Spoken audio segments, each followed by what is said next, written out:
Welcome to Man Does Tech, where I solve the problems you didn't even know you had. In this video, I will show how to replace Honda Pilot windshield wipers using an easy method. First, you'll need your new wiper blades. A common size is 26 inches for the driver's side and 22 inches for the passenger's side.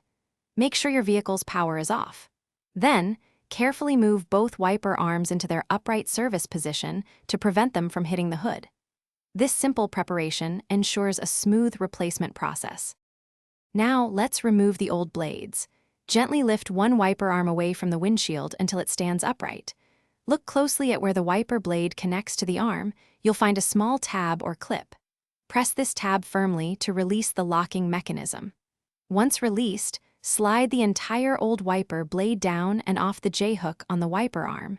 Repeat this process for the other side. With the old blades removed, it's time to install your new ones. Take a new wiper blade and align its connector with the J-hook on the wiper arm. Slide the blade upwards onto the hook until you hear a distinct click, indicating it's securely locked. Give it a gentle tug to confirm it's firmly attached. Repeat this step for the other wiper arm, ensuring both new blades are properly installed. You're almost done. Gently lower both wiper arms back onto the windshield, ensuring they rest flat. Next, turn on your vehicle and activate the windshield wipers using some washer fluid. Observe their movement to confirm they operate smoothly and quietly, providing a clear, streak-free view. This quick check ensures your new wipers are working perfectly, keeping your visibility excellent in all weather conditions. Thanks for watching.